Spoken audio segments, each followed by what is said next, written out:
Okay, we're going to look at chapter 4. I've got the visualizer here, and we're looking at the sort of proof that the principle of utility is susceptible to according to Mill. So there are many critics of utilitarianism who, of course, would want to say that virtue is its own reward, it's an end in itself, or that we ought to do what is our duty to do, and that this is swine morality, that making pleasure the ultimate end of morality is something that is highly dubious. So what's Mill's response to that? Well, first of all, he begins by looking at observation. He's an inductive, empirical philosopher, and he wants, therefore, to begin with observing human psychology and behavior. And if you look at human desire, what actually motivates the will to act? He's very Humean in this sense. Hume believes that we're passional, not rational, that we act from our desires, not our reasons, that our reasons kind of follow on from our desires and give post-event justification to them. They're not the drivers. Kant very much believes that we can be driven by our reasons. We do have a degree of free will and agency. Mill, with Bentham, very much focuses on just observing human behavior and desire. So he begins by saying, if we look at the utilitarian doctrine, happiness is desirable as an end in itself. And the only way we're going to arrive at a proof, he says, is if we look by observation at what we actually see. So in the same way that sound is audible, and in the same way that if we want to hear something, we have to have auditory input through our ears, in the same way that objects are visible because people actually see them, he's going to argue that when we look at desire, if you look at what motivates people to act, then you get all of the proof which the case admits of, which it's possible to require, that happiness is a good and each person's happiness is a good to that person. And if you add these all up, then there's a good to the aggregate of all persons. Now, there's just a little clarification I want to make here, because what Mill writes in a letter just kind of sums up one criticism that people make of this quite frequently. So this is in a letter concerning this passage. Mill writes, "When I said that the general happiness is a good to the aggregate of all persons, I did not mean that every human being's happiness is a good to every other human being, though I think that that in a good state of society and education it would be so. I merely meant in this particular sentence to argue that since A's happiness is good, B's happiness is good, C's happiness is good, the sum of all these goods must be a good."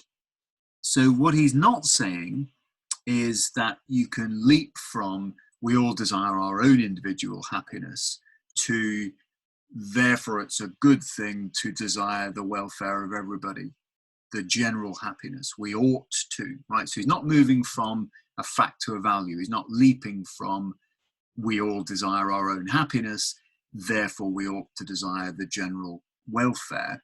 He's simply aggregating or sum totaling everyone's individual happiness as a kind of unit. And if you add that up together, then what people are pursuing as a whole is happiness. We'll come back to that, because Sidgwick certainly criticizes him on what's called the aggregation step. And for Sidgwick, he thinks that there is a gap between my self-interest, the fact that I desire my own happiness, and the fact that I might not be that bothered with the general happiness. You know, leave people to get on with themselves if their lives are miserable and unhappy, and if they have lots of tribulations and they suffer from preventable diseases on the other side of the world.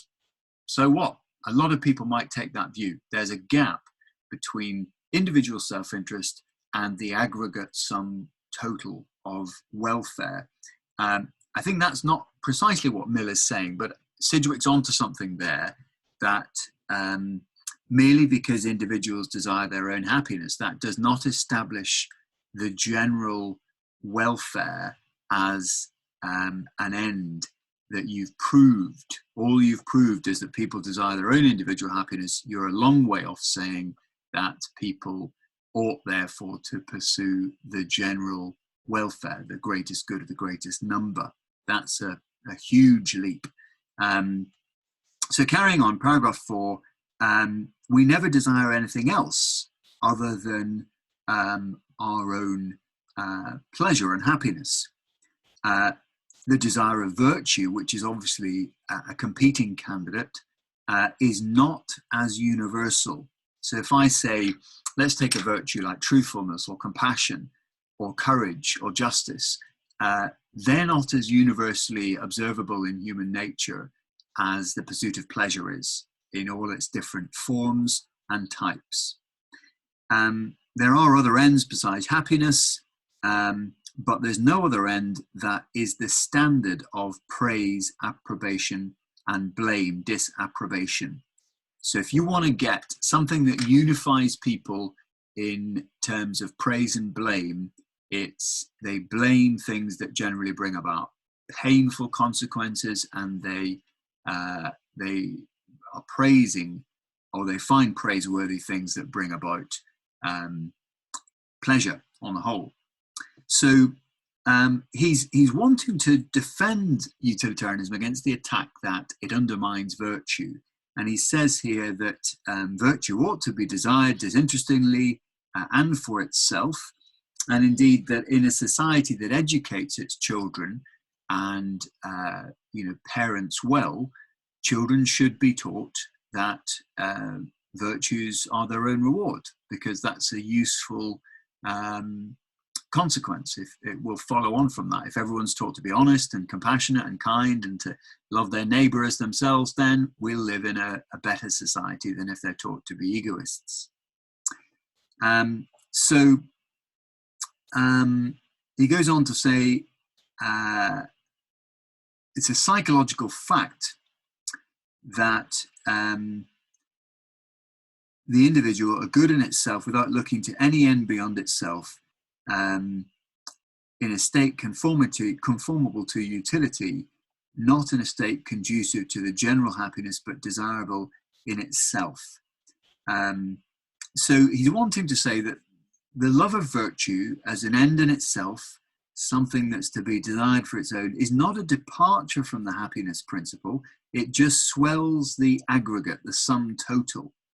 So you can see happiness as a kind of umbrella term for lots of subsidiary goods, things like music and art, poetry, virtue, even things that help bring about good, like money or education, learning, science. These are worthwhile, and they come under the umbrella of happiness. They're not in tension with happiness. They are as a part of their happiness.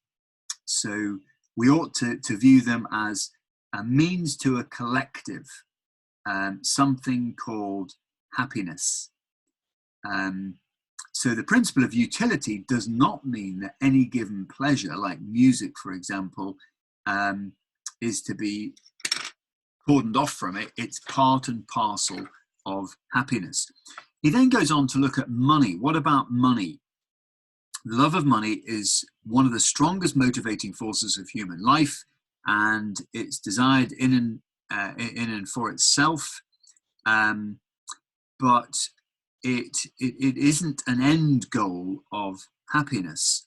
It's a store of value. It's a means by which people can express power in the world and achieve things. And you could put money alongside power and fame, although he says of money that there's nothing inherently good in money in the way that you might claim there's something inherently good in virtue. So how does money come to be viewed as an end in itself? Well, he goes on to say that essentially over time, people get habituated to the pleasure that comes from money, the security that comes from it, and they come to think of it as an end in itself rather than a means to an end, something that's subordinate to the greatest happiness principle. It's a part of the end. It's a part of happiness, but it's not to be desired for its own sake, except that by habituation we become. If we constantly pursue money as an end in itself, then that becomes, by association, wedded to the idea of pleasure for us. So happiness is really the sum of its parts. He says it's not an abstract idea, but a concrete whole. And these are some of the parts of happiness. So what we ought to do is really to educate our primitive desires so that they develop into something more valuable. And virtue certainly helps us to do that. Remember, Mill reads a lot of Aristotle, and Aristotle is talking about the eudaimonic life, and Mill's utilitarianism draws heavily on this idea that there shouldn't be any opposition between the deeply fulfilled life of that Aristotle envisaged and utilitarianism. He just wants to subordinate virtue to the greatest happiness principle. There's nothing, virtue essentially becomes wedded to happiness because on the whole, virtues do produce happiness and vices produce pain.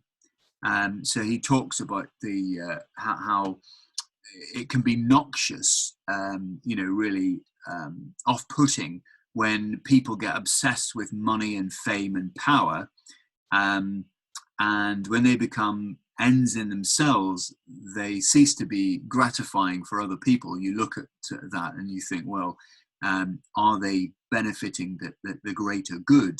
If they're not, then he says at the top of page 213, money and power or fame often do render the individual noxious to other members of the society to which they belong. But if there's a cultivated, disinterested love of virtue, then that generally does produce happiness that's useful for the general welfare. Now, he goes on at this point to say that it enjoins and requires the cultivation of the love of virtue to the greatest strength possible as being above all things important to the general happiness.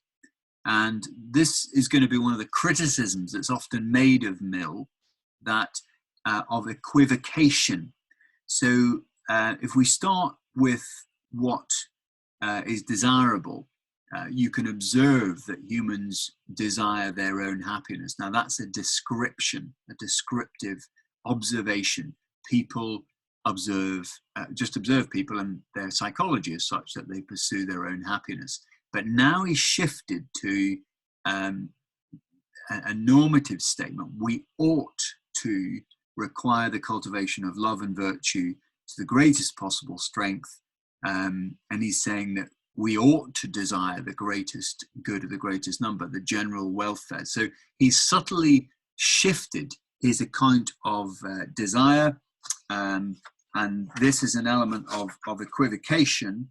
So he's moved, sometimes called the fallacy of equivocation, because he doesn't maintain a consistent meaning to desire. So people desire happiness, and here they ought to desire the general love of virtue and the greater happiness. So he shifted from the descriptive, people desire pleasure and they desire to avoid pain, to the normative, they ought to desire the general welfare. And that's sometimes called the fallacy of equivocation, because the word desire is used equivocally there. In other words, univocal means one voice. It means the same thing consistently. Something that's equivocal means different things in different contexts. And so these are criticisms that Henry Sidgwick makes of John Stuart Mill. I've just been reading here this book, The Point of View of the Universe, Sidgwick and Contemporary Ethics, which is by Peter Singer and Katerina Lazari Radek. And Sidgwick has another approach. He's the third great utilitarian to how we establish the legitimacy of utilitarianism. And he's basically going to say there are certain self-evident axioms in ethics, like justice. If I wish to be treated fairly, then I ought to treat my neighbour fairly. That's a fairly axiomatic or self-evident proposition, according to Sidgwick. And he's got a number of these. So he takes a different strategy to establishing a foundation for utilitarianism than Mill. Mill's more optimistic that you can establish a proof. So we'll carry on with this proof now.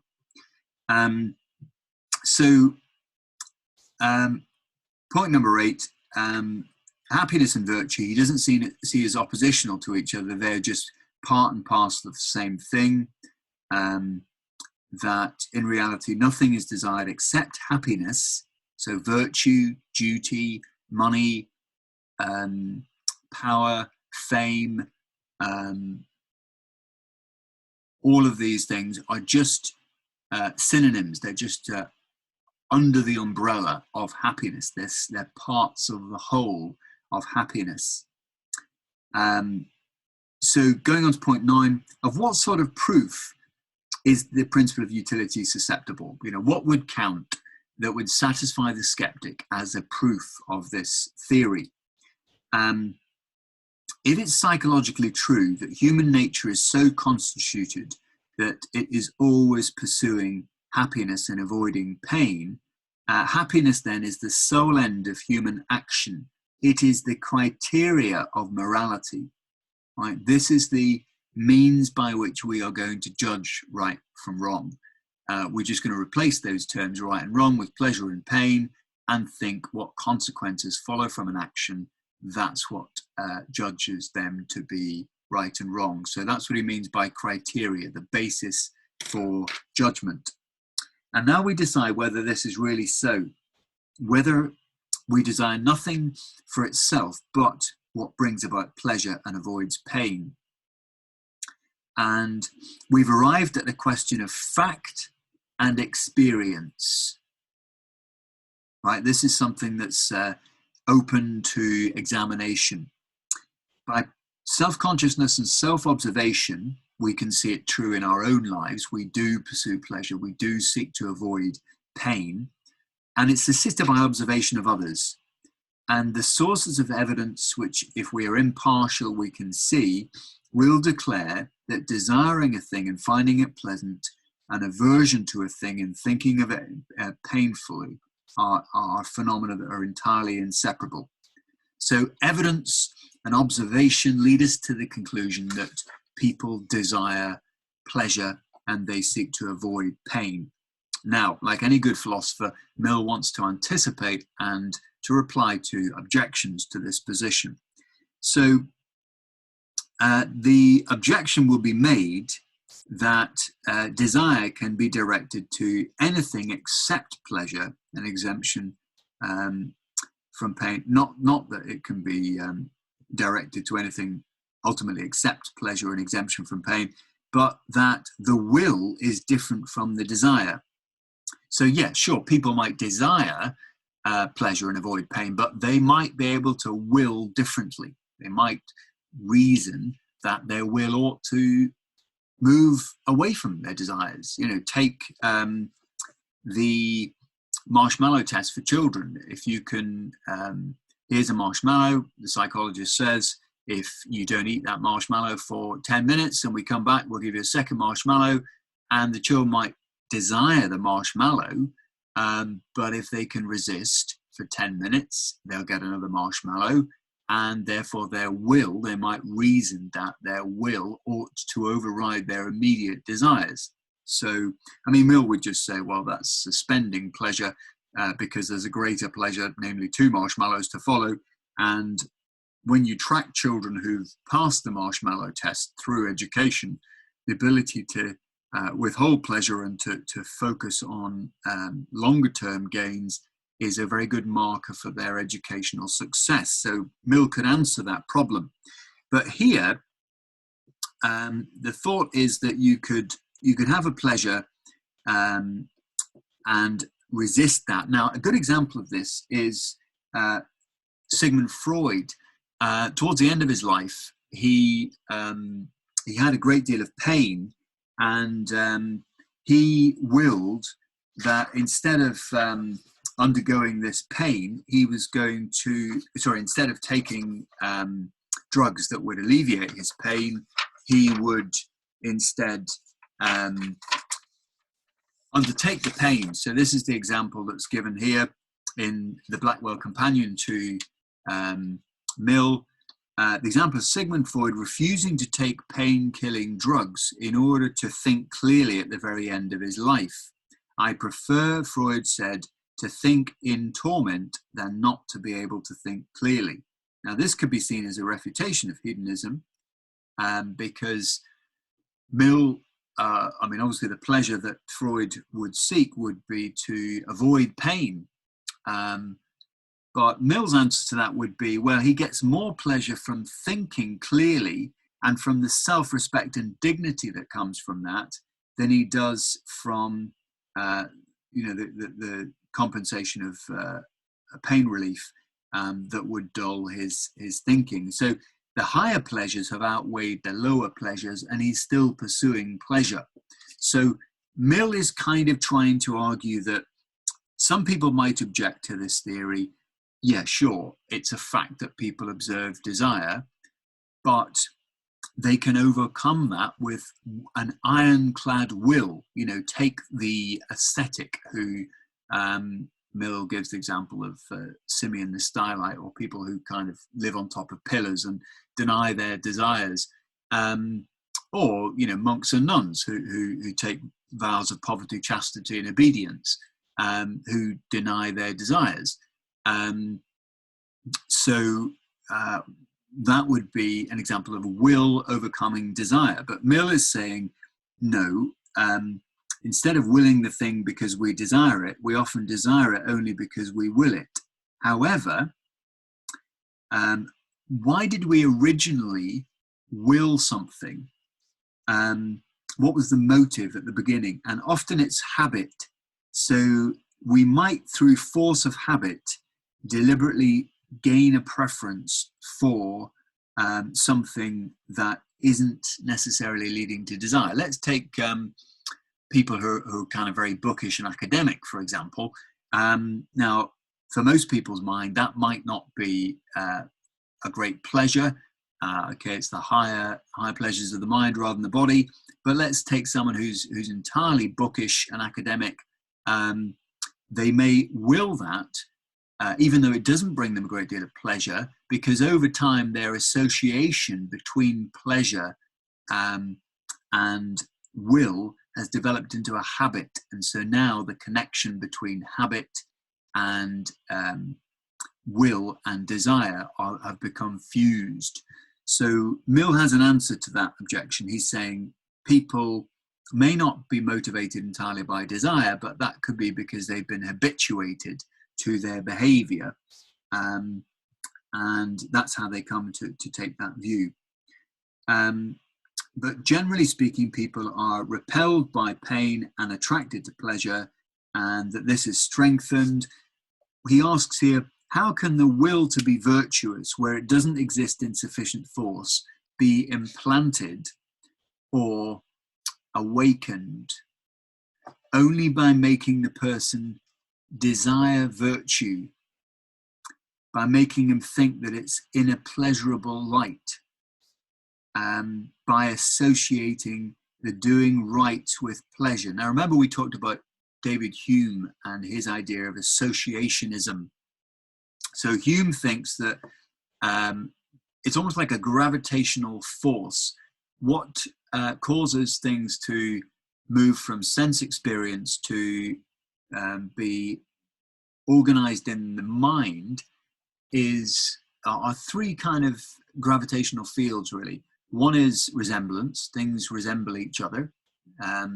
You know, so you might say those are all writing instruments. Let's call them pens. Those are all circular and they help things move. Let's call them wheels.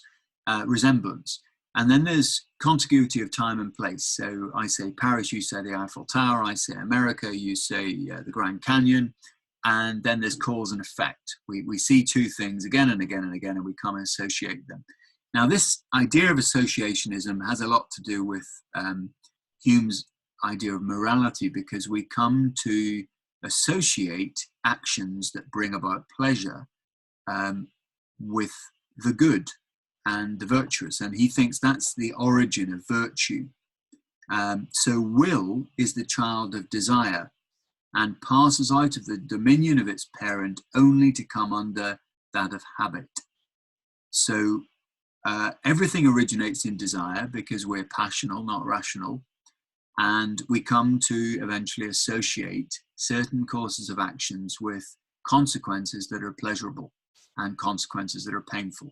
Eating a whole tub of Haagen-Dazs ice cream might feel very desirable, but if you've done it once, then the feeling of being bloated will lead to that being undesirable in the future. You will have built an association in your mind between those two things. The influence of the pleasurable and painful associations which prompt to virtue is about the unerring constancy of action until it's acquired the support of habit. So he says, if this doctrine is to be true, the principle of utility is proved. How has he proved it? He's proved it through psychological observation. Now, just one little additional point here. This is from John Rawls's book on the lectures on the history of philosophy. And one thing that Mill observes is sentimentalism, this theory that comes from David Hume that says that we're very powerfully motivated by our emotions, our sentiments. And what John Rawls observes is that in Mill, there's this very strong sense of a principle of reciprocity, and also that we want to live harmoniously. To get large-scale cooperation working, then we must have to have a desire for living in unity with others. And in terms of his moral psychology, in order for morality and the principle of utility to get a foothold on our psychology, it has to rely upon moral feelings and attitudes springing up to some degree spontaneously that are later cultivated and developed within us. And one of these desires is to be in unity with others. This is the ultimate sanction. We're social mammals. We have a desire to live harmoniously, to live in unity with others. And he says here, the desire to be in unity with others that Mill says is the ultimate sanction of the principle of utility and the ultimate basis of our willingness to give justice. Why do we want to, and we're going to go on next to look at the chapter on justice, why do we want to move between our own kind of, if I just draw this out here, this kind of self-interest on the one hand, and the general welfare on the other. Now, there's a kind of gap between these two. What bridges the gap for Mill is this desire to live in unity with others, to be harmonious in our societal view of things. And he thinks that you can be socially reformist and progressive because basically you can not just aggregate self-interest and its sum total is the general welfare, but because we want to live in solidarity and unity with others, we can bridge this gap. That's the biggest problem in ethics, according to Henry Sidgwick. Now, just to reiterate the the three problems that Mill is often accused of. And these kind of come from Henry Sidgwick. So Henry Sidgwick has three objections to Mill, and they are, first of all, the idea of aggregate. I'll just go through them here. The Sidgwick's criticisms. Number one, the aggregate step, that Mill starts with people desire their own happiness, right? So an individual desires their own happiness, and that's a descriptive kind of statement. And then he shifts to the idea that they ought to desire the general happiness. And so this aggregation step, yeah, sure, people desire their individual happiness, but they don't necessarily desire the general happiness. That's a shift. And as we said, Mill has a reply to that. We do desire social harmony and to live in unity with our fellow men and women. And therefore, we can kind of bridge that gap, he believes. The fallacy of equivocation, that when he uses the word desire, it's not consistently used. He says that if you want a proof of whether something's visible or not, then you need to ask, do people see it? If you want a proof of whether something's audible or not, you need to ask, do people hear it? Well, if you want a proof of whether something is desirable or not, you ought to just look, do people desire it? Well, what he's doing there is starting with people desire their own happiness, and then he's moving from the is statement to the ought statement. We ought to desire the general happiness. So he's kind of subtly shifted mid-course in his language between people do desire, that's a fact, to people ought to desire, that's a normative statement, an ought statement. And as we've said, I think Mill does kind of have an answer to that, because in that letter that we mentioned, he clearly says, when I said the general happiness is a good to the aggregate of all persons, I did not mean that every human being's happiness is a good to every other human being. In other words, they don't all desire the general good. But I did mean, though I think a good state of society and education could educate people to desire the general good, I merely meant that if you add up A's happiness, B's happiness, C's happiness, the sum total of these is also a general happiness. So he's aware of that fallacy of equivocation. The final one is psychological hedonism. Mill appeals to psychological hedonism, the theory that all possible objects of desire are in fact a means to happiness or a component of happiness. Sidgwick rejects this psychological model and the conclusion that follows from it.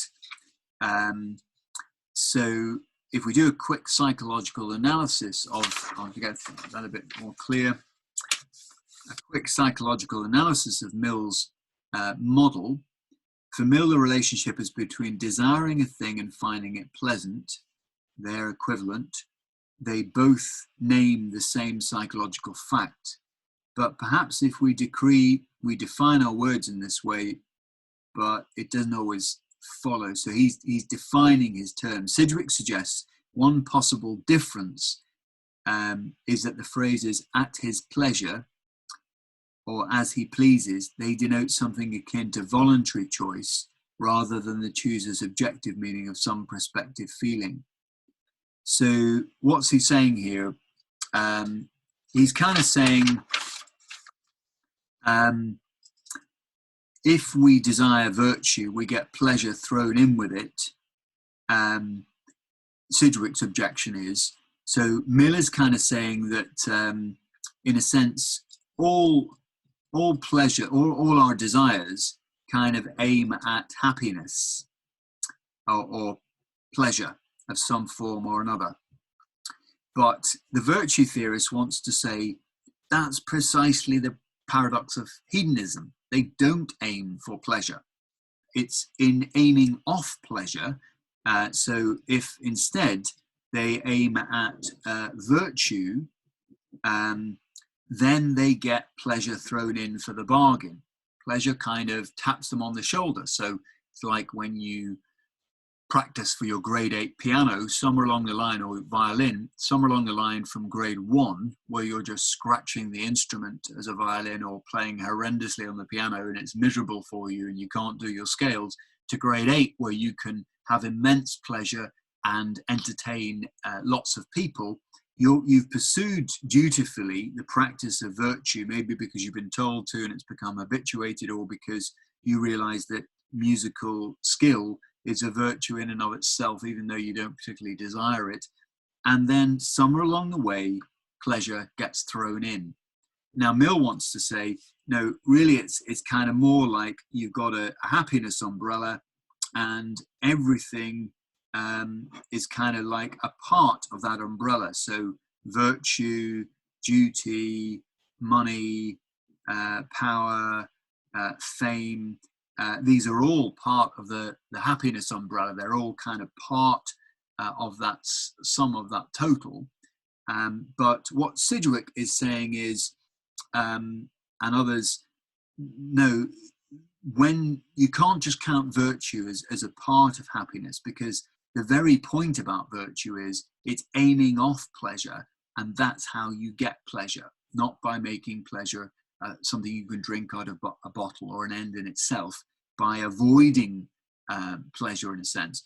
But Mill's reply to that is, well, how did virtue come to be regarded as virtue in itself in the first place? It's because people developed the association between the virtue and its utility, its usefulness in developing pleasure. So when a parent says, look, kid, I know you're going to hate me for this, but I'm going to insist that you carry on with your violin lessons, and somewhere along the line, you're going to thank me for it. Or, look, kid, I know that you're going to hate studying, and it seems utterly tedious to you to learn about iambic pentameters and Shakespearean Elizabethan English, but believe me, when you're acting on the stage or you go to the theatre, you're going to love it in the future, and it will give you more of a sensibility to literary texts. And that's because parents have developed that association over time, and they know it'll be good for their children.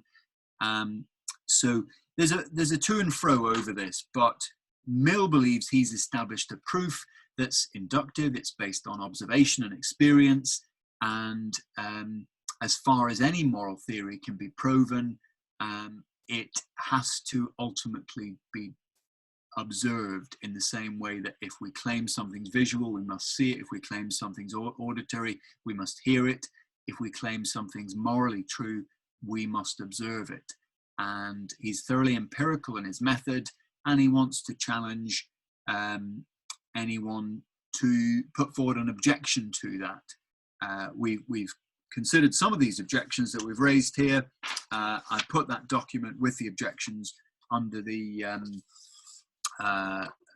file section on Microsoft Teams, and hopefully we can have a discussion about this next lesson.